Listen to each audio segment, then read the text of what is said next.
Selamlar arkadaşlar, ben Ogi Özkan. Size bu videoyu Bali Adası Uluwatu bölgesinden çekiyorum. Birkaç gündür buradayım. Hatta bugün Türkiye'ye dönüşümü sağlayacağım. Size Bali'den ne alabilirsiniz, internetten ne satabilirsiniz ya da eğer ki bir butik mağazanız vesaireniz varsa ya da bir mobilyacınız varsa Bali'den ne ithal edilebilir? Türkiye'de ve Avrupa'da ya da dünyanın herhangi bir bölgesinde ne satabilirsiniz? Buranın neleri meşhur? Onlardan bahsedeceğim. Seri bir şekilde konumuza başlayalım. Arkadaşlar ben size bugün Bali'nin 7 tane ürününden bahsedeceğim. Satabileceğiniz, buradan alabileceğiniz.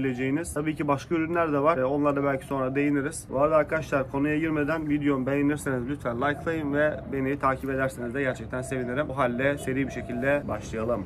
Arkadaşlar satış platformunuzla alakalı olarak artık siz kendi ayrıştırmanızı yapın. Etsy'den mi, Amazon'dan mı yoksa fiziki olarak sizin bir yeriniz mi var? Ona göre kendi ayrıştırmanızı yapın. Ben satılabileceğini düşündüğüm, hatta kimilerini benim de alıp sattığım ürünlerden size bahsedeceğim. Öncelikle Balinese bag'den ya da rattan bag'den ya da Bali tarzı çantadan bahsetmek istiyorum. Görseli zaten burada görüyorsunuz. Bu ürün Bali'de her yerde bulabileceğiniz bir ürün. Çok özel bir ürün mü? Hayır değil. Burada her yerde bulabilirsiniz. Burada siz fiyat kovalayacaksınız arkadaşlar. Örneğin siz geliyorsunuz buraya. Tabii ki girip de sokak satıcısından 1000 tane alacağınız yok. O ürünün nerede olduğunu bulun. Ortalama fiyatı 2 dolarsa 1,5 dolara, 1 dolara bir yerde mal edin. Onu çatır çatır satarsınız. Trendyol'larla satarsın, Avrupa'da satarsın, mağazalarla satarsın, her yerden satarsın. Çok da bu arada güzel bir klas bir ürün yani. Hani kız arkadaşınıza, karınıza hediye de alabilirsiniz. Rattan Bag ilk numara olarak geçsin. Arkadaşlar ikinci ürünümüz Baron's Mask. Ben de aldım, bir tane ofisime koydum.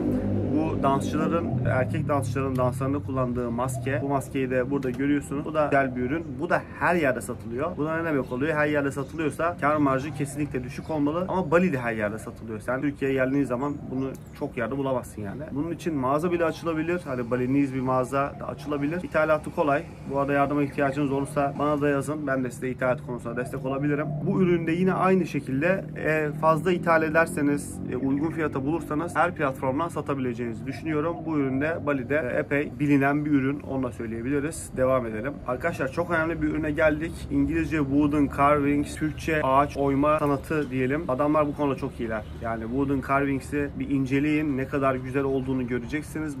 Bu adamlar bunu gerçekten sanat edinmişler. Çok da güzel. Her yerde satılıyor. Fiyatları akıl almaz ucuz. Burada herhalde çok fazla ağaç bulunduğundan, insanların kişiliği düşük olduğundan müthiş parçaları, devasa parçaları 100-200 dolara bulabiliyorsunuz. Burada sizin önemli olan şey ürünü bulmanız değil bence. Ürünü nasıl sevk edeceğinizi planlamanız. Tabii şimdi bu devasa, hani küçük wooden carving'ler olabilir. Onları satabilirsiniz tabii ki. Hani böyle ufak kullanımlık daha fazla gider. Sürümden kazanırsınız. Örneğin bakın, hatta size şunu göstereyim. Bu bir peçetelik.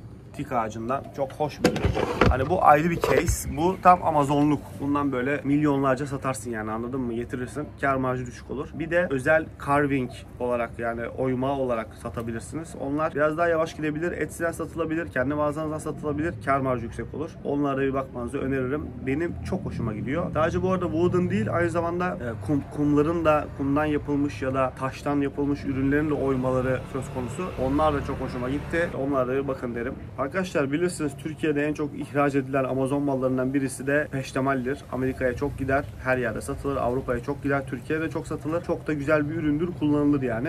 Burada da Beach Serums diye geçen, yine aslında bunların peştemali diyebiliriz. İnce havlu. Onu da buradan alabilirsiniz. İşte Balinese Serums diye satabilirsiniz. Amazon'dan, Etsy'den, Türkiye'de mağazalarda bilmiyorum, belki tercih edilmeyebilir ama Avrupa'da kesin tercih edilir. Bunları yine toptan getirebilirsiniz. Bunların taşınması da kolay olur. Çünkü ince ürün vakumlarsın, gönderirsin Türkiye'ye ya da Avrupa'ya. Oradan satarsın. Beach serumlar da burada gidiyor. Ne diyelim biz buna? Balinese peştemal diyelim. Türkçe'ye böyle çevirelim. Güzel bir şekilde satılabileceğini düşünüyorum. Arkadaşlar teak wood furniture, yani teak ağacından yapılma mobilyalar kesinlikle satılabilir. Mobilyalar olabilir. Bir Amazon'da satabilirsiniz. Seri ürünler olabilir. Çok fazla ürün var arkadaşlar. Belki ondan sonra detayına gireriz ama çok iyi bir iş. Onu ben size söyleyeyim. İkincisi büyük mobilyalar olabilir. Yine sizin satış kanalınızla alakalı. Koca bir mağazanız varsa böyle yığıma indireceksin yani, anladın mı? Alacaksın.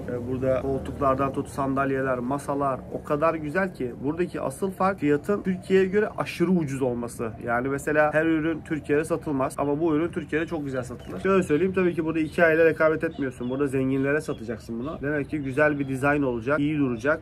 İthal etme kabiliyetin olacak o malı. Çünkü o malı yükleyeceksin de indireceğin gümrüğü vesaire, bunları tabii ki düşünmen lazım. Çok iyi bir iş olduğunu düşünüyorum her zaman için. Buradan götür. Tabii şimdi bakın, ben Bali'den diyorum ama bunları asıl Java adasından, Endonezya'nın en büyük adalarından yapmanız daha mantıklı olabilir. Çünkü Bali'de en iyi, en rekabetçi fiyatı bulamayabilirsin. Hani bu gerçekle karşı karşıya olalım ama bu tabii ki sana kalmış sonuçta. Ağacı buranın zaten en önemli ağacı. Türkiye'de ben bir mobilyacı bir abim vardı. Atletik ağacı gelmiyor diyordu. Başka bir ağaç kullanılıyor. Daha ucuz bir ağaç çünkü döviz çok yükseldiği için son birkaç senedir gelmiyormuş. Ama yine dediğim gibi üst klasa, üst segmente oynanabilir. Örneğin bu Türkiye'deki bazı bildiğiniz gibi işte uzak doğudan getirilen ürünlerin satıldığı üst segmente oynayan mağazalarla anlaşılabilir. Onları da getirebilir ama ben biliyorum burada bizim abilerimiz var. Türk abilerimiz. Onlarla konuştuğumuzda onlara zaten buradan çok fazla ithalat yaptıklarını biz biliyoruz. Güzel ürünler getiriyorlar açıkçası. Size de tavsiye ederim. Yani bir yere parayı gömmeyi düşünüyorum diyorsanız bu paranın gömülebileceği bir yer. Onu söyleyebilirim yani. Arkadaşlar, Balinese Coffee, Bali kahvesi getirebilirsiniz. Bunlardan çok fazla adamların güzel kahveleri var bu arada. Yani Bali kahvede meşhur bir yer. Ama Luwak kafeleri çok önemli bir kahveleri. Luwak kafeyi biliyor musunuz bilmiyorum ama burada çok meşhur. Luwak bir hayvanın ismi. Hayvan kahveyi yutuyor. Kahve onun içinde fermente oluyor. Hayvan onu dışkı olarak çıkartıyor. Ama çikolata gibi çıkıyor. Çok tatlı. O kahve hayvanın içinde çok hoş bir şekilde fermente oluyor ve çok yararlı oluyor. Biraz kulağa böyle enteresan ve itici gelebilir ama ben içtim. Gayet de okeydi. O Türkiye'ye getirilebilir. Avrupa'ya götürülebilir. Luwak Coffee yani çok büyük kar marjıyla satılabilir. Zaten dünyanın en pahalı kahvesi diye geçiyor. Ya şöyle diyorlar da ben de 3 dolara içtim kahveyi, anlamadım. Nesi dünyanın en pahalı kahvesi?